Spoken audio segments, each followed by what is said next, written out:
Hey everyone, it's Miss Renee, and today I've got a project for you inspired by one of my favorite artists. So I can't wait to get started. Today's project is inspired by Georgia O'Keeffe. O'Keeffe was one of the most famous American artists of the 20th century. Part of her signature style was taking something that was small and blowing it up and painting it very large on a big canvas. One of her favorite subjects to paint was flowers. So that's what we're going to do today. For materials for this project, you're going to want a piece of watercolor paper if you have it, or just some kind of thick paper with a tooth to it. Watercolor paints, paintbrush and water to rinse your brush in, a pencil for sketching, a Sharpie marker, and most importantly, a flower if you have one. It's best to have a real flower that you can look at, but if you don't have one available or can't find one outside, you can use a picture from the computer or your phone, but it's important that you have something to look at. In fact, the first and maybe the most important step of this whole project is to take some time to really look at our flower. My middle school art teacher used to tell me you can only draw as well as you can see. And what she meant by that was that you had to take time and really observe and notice things about the subject you're drawing in order to be able to know what kind of marks to put on the paper. So that's what we're going to do right now.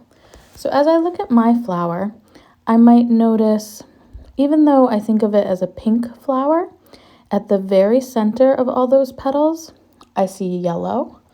And sometimes I see white, and on one I even see a little green. And then as we go up the flower petals, I actually see purple before I see pink or red tones. So that's a really good observation I'm going to need to know as I paint. You can also see down the center of most of the petals that there is a line or a channel that runs the length of the petal. That's a really important detail I'm going to want to keep in my painting. What are some things that you notice about your specific flower? Each flower is going to be different, and each petal on each flower is going to be different. So keep track of those things you notice as you're drawing your flower. Now, as I'm starting to draw, I'm just making a very light sketch, and I'm constantly looking at my flower on the side. You don't want to draw what you think a flower looks like in your head. You want to actually look at the flower and draw what you see.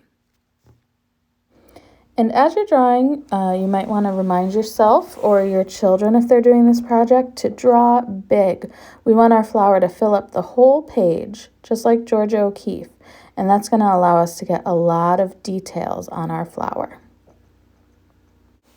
After my initial outline, I'm going to go back in and do a few more sketch lines that show me where things happen on the flower. So where the colors change or where those channels are on the petals.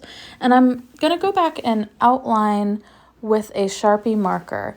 But I'm not going to do those last lines that I mentioned, just the outline. And we'll leave the other ones in pencil. They're really more of a reminder to me when I'm painting that something needs to happen there.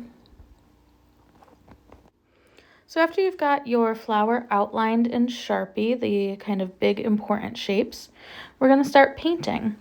So we're going to use watercolor, and there's two important aspects to watercolor paint, and those aspects are water and paint.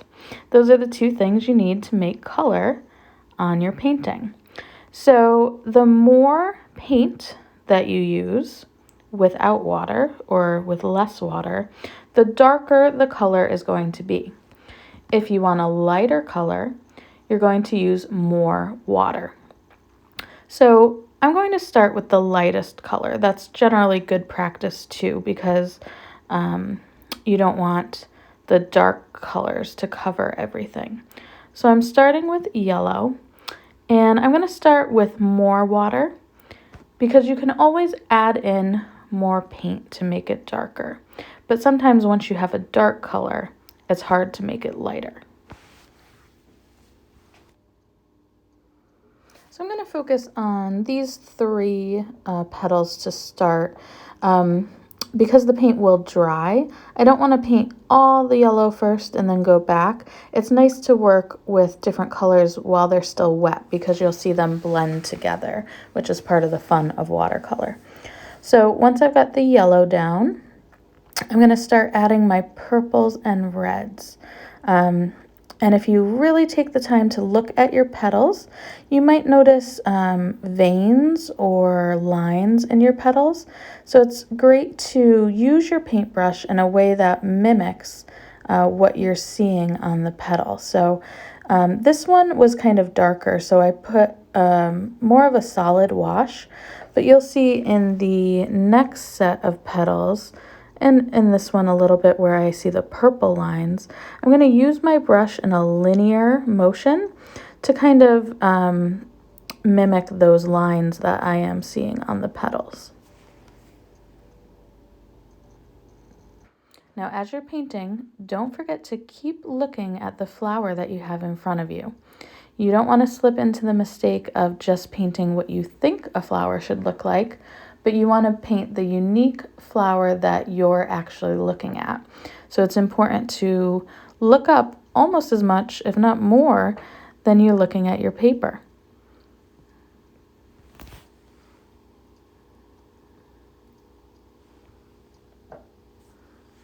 Here you can see I'm adding some of those linear elements. Once the paint dries a little bit, we can also go back in and add some details at the end to create that linear look on top of the more wet washed colors.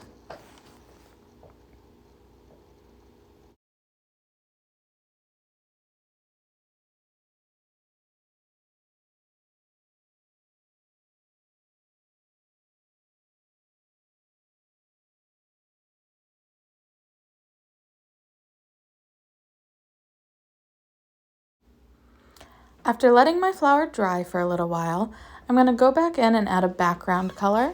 And I can also add some details on top of the petals now that they're dry, because the wetness has dried.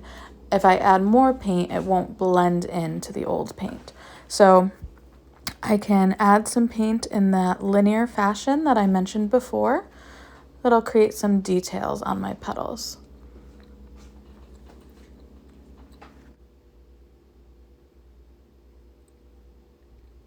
And you can do as many rounds of this as you'd like, letting the paint dry and then going back and adding more detail on top.